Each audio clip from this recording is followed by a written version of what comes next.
Can I ask you something very quickly before we talk AL MVP? Is it about a home inspired rookie card? It's about It's about this topic, which is why I want to ask that very quickly.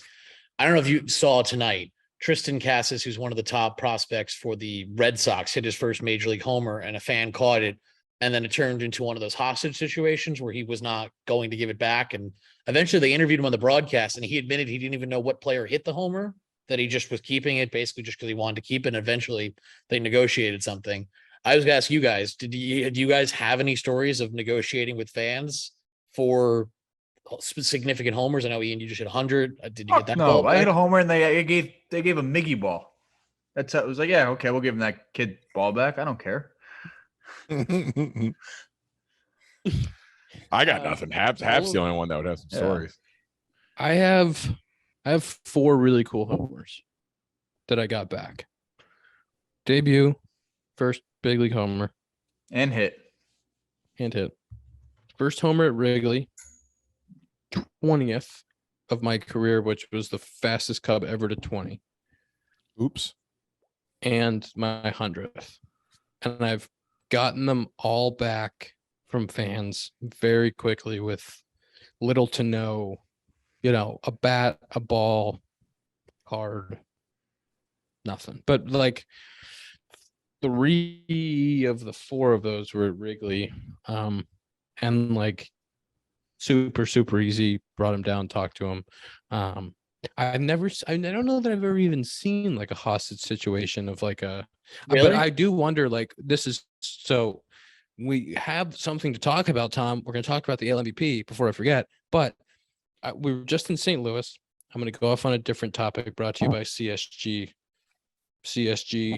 cards.com, code compound. We were just in St. Louis. Albert Pujols hit 695 against us. I cannot imagine fans catching that ball and like just being like, yeah, Albert wants it. Here, I have it. You take it back.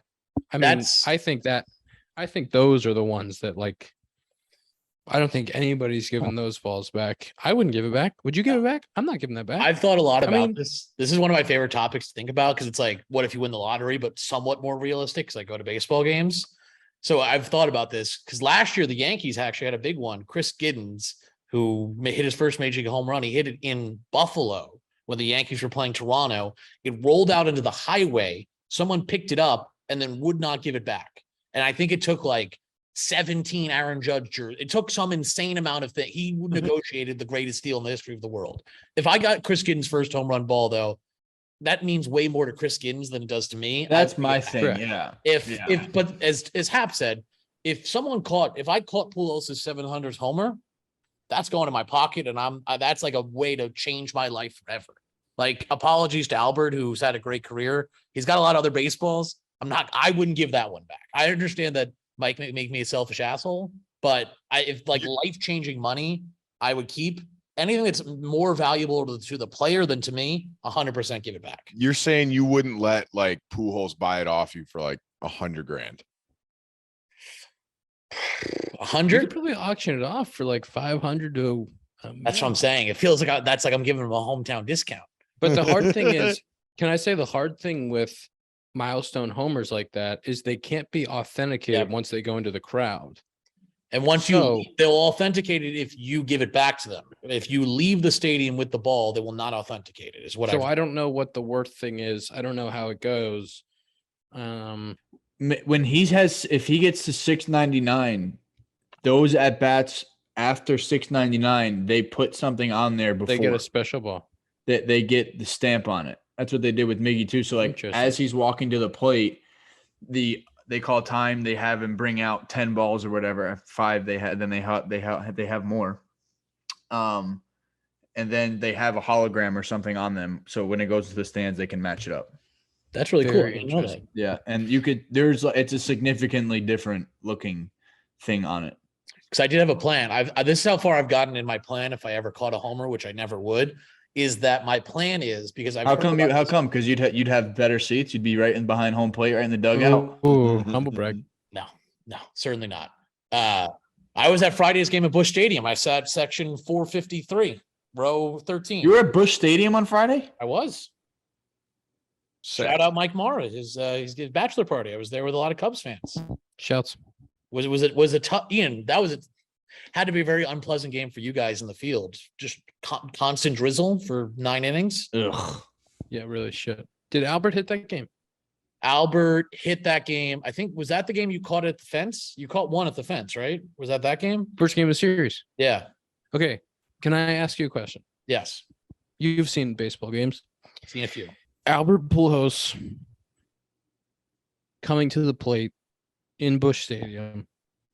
Pretty cool. Can I tell you? So the next day we went to Ballpark Village, which is right outside Busch.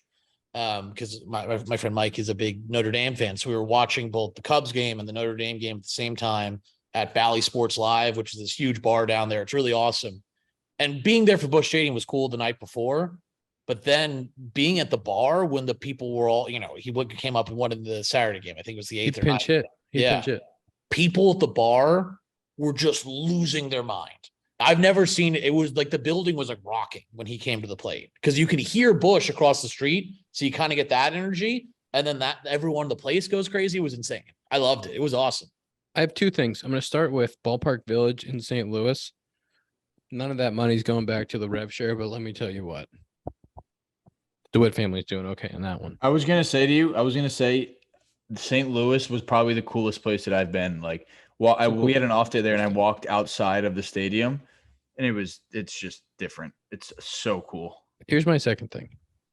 Albert Pujols walking to the on-deck circle and just him walking out of the dugout to pinch hit. People losing their fucking melons. Unbelievable. I mean, that was a really, and when he came to Wrigley just recently, there was a lot of Cardinals fans there, unfortunately. And people were getting excited for every at-bat that he had. But seeing it at Busch with a pretty full crowd, he's meant a lot to that organization. And that's it was a really cool thing to see. And you know what? Him hitting that homer to go up 2 on us in the bottom of the 8th sucked. But it was a pretty cool moment. Was it loud? Was it louder than loud in there? It was loud. It was loud, and it was a pinch hit homer. So when he just walked on deck circle, people were losing their fucking marbles. And then he comes up and he hits the homer, and it was flying. It flew over my head. And as it was flying, I was looking. He hit it, and I go, I'm running after it, and I go, you got to be fucking kidding me. That's unbelievable. I was like, literally, I said that out loud to myself. I'm like, this is fucking unbelievable. Because it was just such a moment. And I thought in the moment, that was the one to tie A-Rod, but it wasn't. It was one short of it. He has a legitimate chance to hit 700, and that would be pretty incredible. Dude, whatever he's doing, I hope that he bottles it up for the next 3 weeks and keeps doing it. Just absolutely raking left-handed pitching. Dude, I saw he has like, what is it, the stat? I don't know. It's like his OPS versus righties is like 500. And then versus lefties, it's like over 1,000. It's like 1,200. Yeah. All right. We're going to go to the next topic. Okay. This has been great. It's been great fun. We're going to get Dakota involved here. We're going to go to the next topic. What do you mean?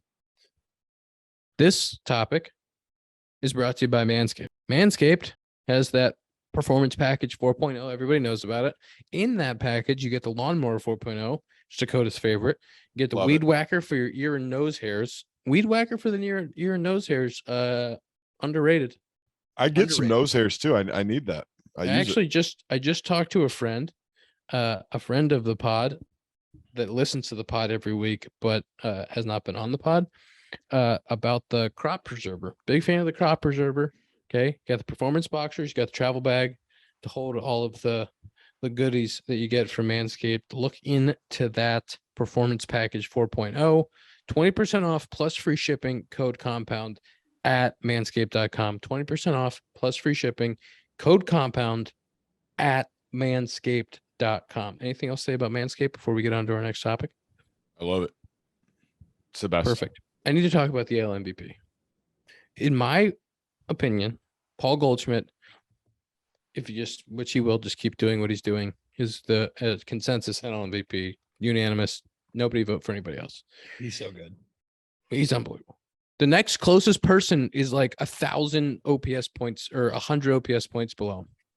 Like his teammate Arenado's having an unbelievable year. He's 100 points off the OPS train. there. He might win the Triple Crown. I think you should win it. Thank you. Let's talk about the AL MVP. You have Tom's favorite player, Aaron Judge. My favorite player is Scott Efros, but Aaron Judge is a you. second, of course. Thank you. He has 54 pumps, 54. 54 homers, a ridiculous amount of RBIs. He's hitting 300. But then you have Ohtani, who is leading the Angels in every statistical category available on both the pitching and hitting side. Who are you giving it to? You have to Judge. The MVP can't be on a non-playoff team. That's my take. Why? Because if your team's not in the playoffs, the MVP isn't really the most valuable player. It's not who's the best player on any team. It's who's the best player on the best team. That's literally what it is every year. That's stupid. But that's what it is. Like, that's how it always goes. It's never. Come on. It's Aaron Judge, dude. I mean, it is like, look at his stats. If he gets to 60, he scored every single run in the last week's series.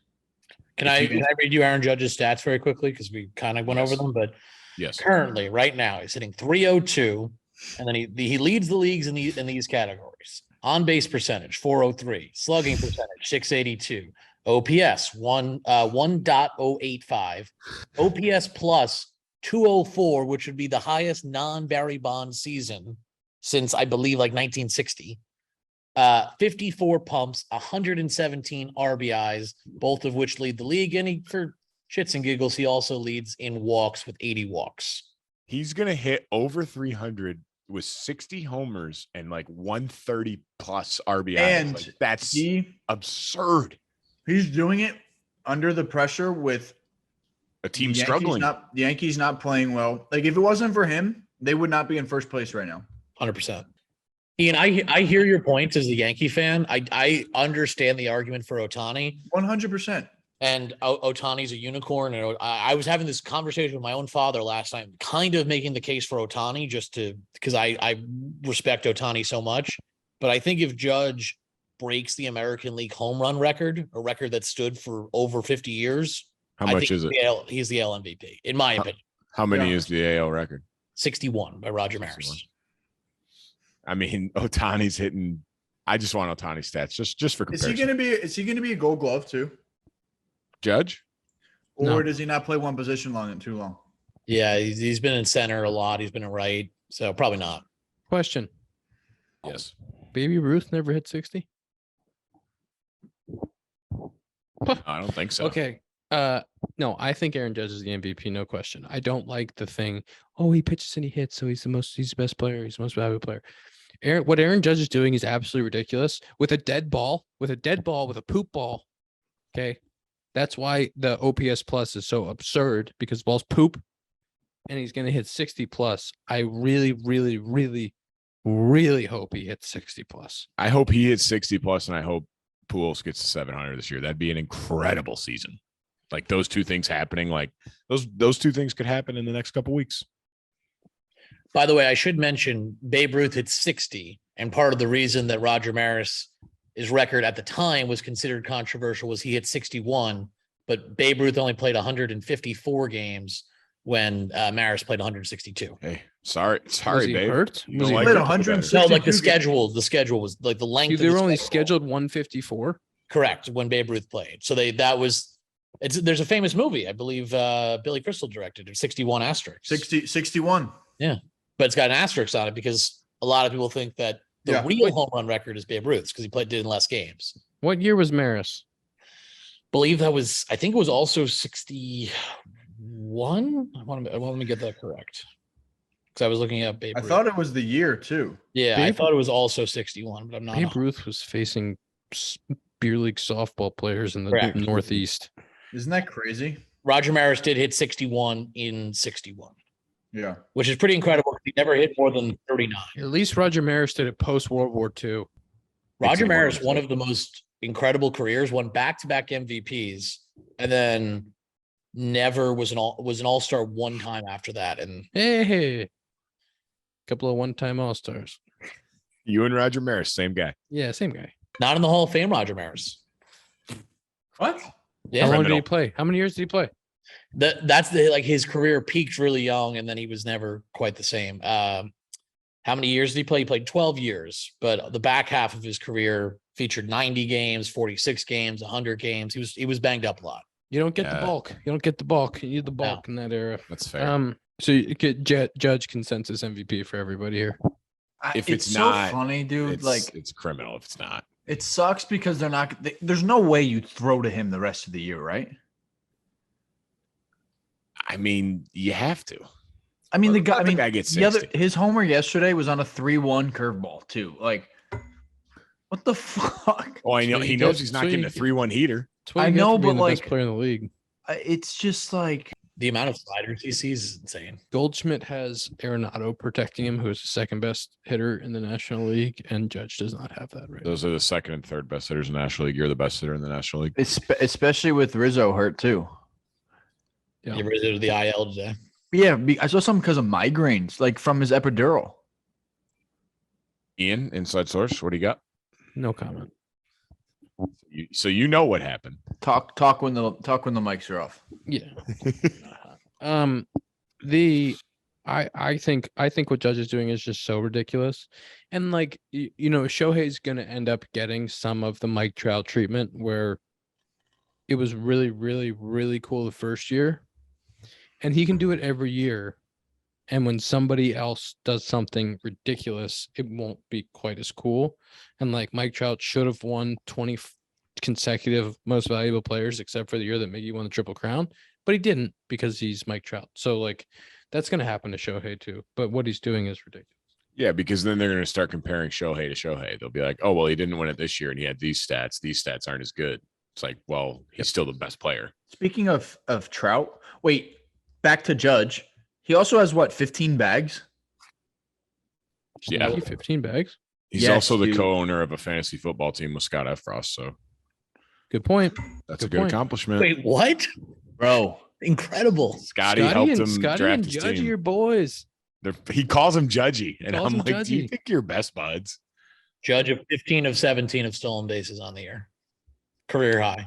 Speaking of Trout quickly, he has just over 5,000 at bats. He has a 1,000 on the dot OPS. He's got 30 pumps this year. He's missed like 100. He had another one tonight. He's at 31 pumps with missing half the year. Insane. Like, remember when they said his back was fucked up and he was never going to be able to play again? Yeah, for sure, Doc. He's got like 7 homers in 12 games since being back. How's he doing? Yeah, thanks, Doc. Yeah, he'll be just fine. We're going to do Sloan screen time. I just want to say really quick about Sloan. I, of course, love a good Sloan flusher. When the Sloan flusher flushes, I'm happy. If you need automated flushers, automated sinks, you know where to go. Sloan Valve. I had a nice run of Sloan flushers on this road trip. We went to, who knows what the first city was on that road trip, because I don't. But then we went to Toronto, and then we went to St. Louis. There were Sloan flushers everywhere. There were Sloan flushers galore. It was great. I could pee everywhere. Gotta love that. Now I have no. Electric Factory. Does anybody want to say their screen time? 4:33. Fuck you. Ooh. It's a good day. 4:52. Let's go. 3:45 for me. He's still got another hour. We're good, dude. Yes. While I'm pulling mine up, I do want to mention Ian. We've mentioned him in the past. Brian Jett, former, still a trainer at UC that you and I both know. I worked with him in Florence. He messaged me to let me know that the UC baseball locker room just got updated and they have Sloan flushers in there now. So, yes, we love that. Ian, you donated them, didn't you? Yeah, yeah. I probably built that locker room actually. Yeah, Ian said, "I'm not building this locker room unless there's Sloan flushers." Unless there's some flushers in there. I have not seen the new locker room yet, but I think end of the season we finish in Cincy. I'm gonna have to go see it. And if there's not a picture of my face in it, I'll be upset. I was gonna say, are they gonna name it the Ian Happ locker room? I think that's what. No, the Ian Happ bathroom presented by Sloan. Presented by Sloan, yeah. That's a tough one for me. 8 hours, 16 minutes. Hey, anytime you're under 10, I'm not upset. Yeah, you work on your phone. Where I get nervous. You work on your phone. Yeah. I appreciate the sports night, boys. Got it, dude. It's fair. Great episode. What a great episode. Hey, if Tom likes it, I like it. That's episode 126 of the Compound Podcast presented by Parse Rum. I love Parse. You love Parse. I hit a home run tonight.